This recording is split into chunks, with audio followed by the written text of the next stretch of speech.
اکثر علماء کا تمام روایتوں کو مد نظر رکھتے ہوئے اکثر علماء کا فرمانا یہ ہے کہ یہ شب قدر یہ ایک سال کسی رات میں ہوتی ہے، دوسرے سال کسی رات میں ہوتی ہے، تیسرے سال کسی رات میں ہوتی ہے. ضروری نہیں کہ ہمیشہ 21 ہی میں ہو، ہمیشہ 27 ہی میں ہو، وغیرہ وغیرہ.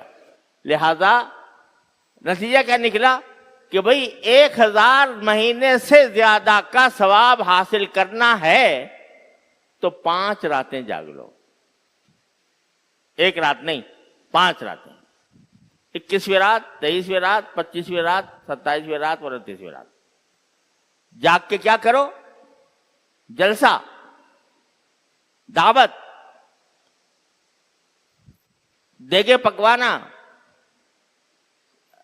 یہ کرے، نظمیں پڑھنا لاؤڈ سپیکر پر یہ کریں، تقریریں بعض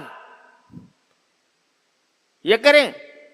اس 1000 مہینے سے زیادہ افضل رات میں کیا ہم یہ کام کریں کہ دیگیں پکائیں، لوگوں کی دعوتیں کریں، شامیانے لگائیں، چراغاں کریں اور لوگوں کو کھانا کھلائیں. اسی انتظامات میں رات پوری گزر جائے. اس کا کہیں کوئی ذکر فکر نہ قرآن میں، نہ حدیث میں، نہ صحابہ کرام کے عمل میں، نہ نبی کریم صلی اللہ علیہ وسلم کے عمل. یہ رات تو اس لیے ہے کہ تم بیٹھو اور تم ہو اور تمہارا اللہ ہو، اس کے ساتھ لاؤ لگاؤ.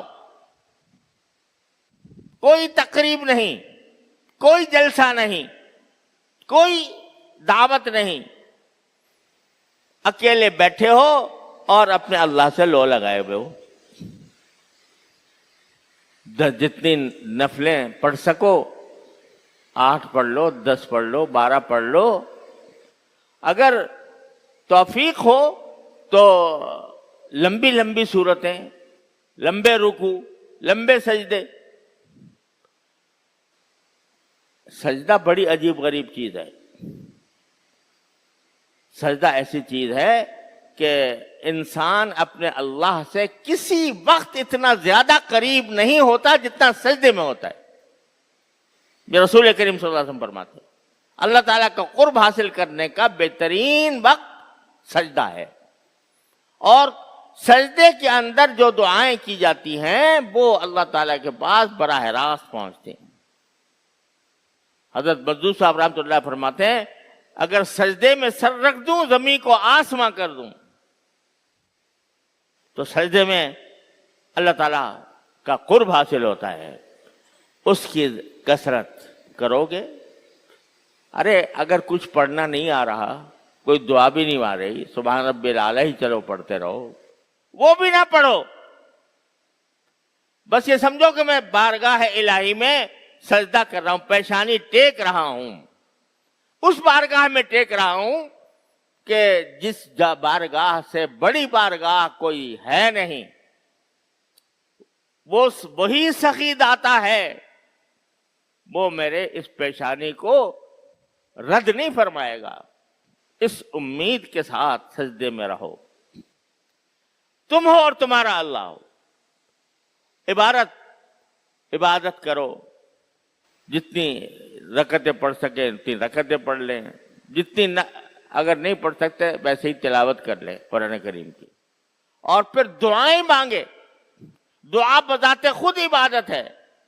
اپنی ساری حاجتیں، ساری ضروریات دنیا کی اور دین کی اللہ تعالی سے مانگو اس رات میں. یا اللہ میرے رزق میں فراخی عطا فرما دیجئے. یا اللہ مجھے ملازمت میں بے روزگار ہوں، روزگار عطا فرما دیجئے. یا اللہ میرے رزق میں وسعت عطا فرما دیجئے.